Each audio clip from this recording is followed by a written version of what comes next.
ವೀಕ್ಷಕರಿಗೆಲ್ಲ ನಮಸ್ಕಾರ. Welcome to my YouTube channel. Big boss Kannada season 12ರ ಮನೆಗೆ ಸೀಸನ್ 11ರ ಸ್ಪರ್ಧಿಗಳು ಕಾಲಿಟ್ಟಿದ್ದಾರೆ. ಇನ್ನು ಬಿಗ್ ಬಾಸ್ ಲೈವ್ ಅಪ್ಡೇಟ್ ಪ್ರಕಾರ ಏನಾಗ್ತಿದೆ ಅಂತ ನೋಡೋದಾದ್ರೆ, ಗಿಲ್ಲಿ ಹಾಗೂ ರಕ್ಷಿತ್ ಅವರಿಗೆ ಮೋಕ್ಷಿತ್ ಅವರು ಒಂದು ಟಾಸ್ಕ್ನ ಕೊಟ್ಟಿದ್ದಾರೆ. ಅದು ಕೂಡ ಬಿಗ್ ಬಾಸ್ ಸೂಚಿಸಿರುವಂತೆ ಗಾರ್ಡನ್ ಏರಿಯಾದಲ್ಲಿ ನಿರ್ಮಿಸಿರುವಂತೆ ಒಂದು ಬಲೂನ್ ಟಾಸ್ಕ್ನ ಕೊಟ್ಟಿದ್ದಾರೆ. ಒಟ್ಟಾಗಿ ಈ ಟಾಸ್ಕಲ್ಲಿ 6 ಸ್ಪರ್ಧಿಗಳು ಆಟವನ್ನು ಆಡ್ತಿದ್ದಾರೆ. ಯಾರ್ಯಾರು ಆಡ್ತಿದ್ದಾರೆ ಅಂತ ಗೊತ್ತಾಗ್ತಾ ಇಲ್ಲ. ಲೈವಲ್ಲಿ ಗಿಲ್ಲಿ ಹಾಗೂ ರಕ್ಷಿತಾ ಇಬ್ಬರು ಮಾತ್ರ ಕಾಣಿಸ್ತಾ ಇದ್ದಾರೆ.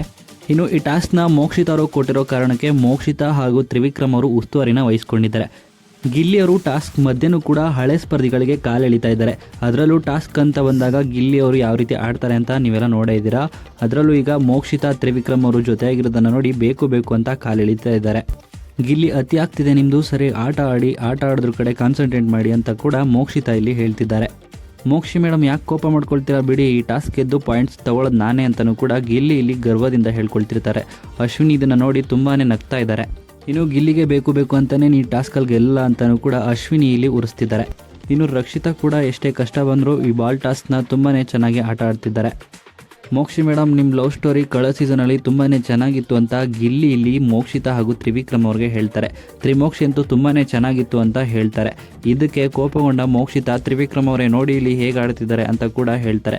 ಉಸ್ತುವಾರಿ ವಹಿಸ್ಕೊಂಡಿರೋದ್ರಿಂದ ಇಬ್ಬರು ಕೂಡ ಜವಾಬ್ದಾರಿಯನ್ನು ತಗೊಂಡು ಗಿಲ್ಲಿ ಇದು ಪರ್ಸ್ನಲ್ ವಿಷಯ ಎಲ್ಲ ಮಾತಾಡೋಗಿಲ್ಲ ಅಂತ ಕೂಡ ಇಲ್ಲಿ ಧ್ವನಿ ಎತ್ತಿದ್ದಾರೆ.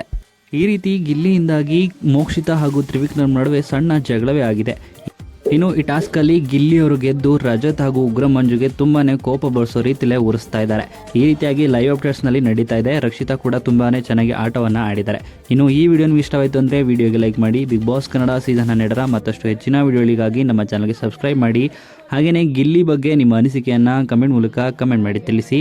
ಹಾಗೆ ತ್ರಿಮೋಕ್ಷಿ ಜೋಡಿ ಬಗ್ಗೆನೂ ಕೂಡ ನಿಮ್ಮ ಅನಿಸಿಕೆಯನ್ನು ಕಮೆಂಟ್ ಮೂಲಕ ಕಮೆಂಟ್ ಮಾಡಿ ತಿಳಿಸಿ.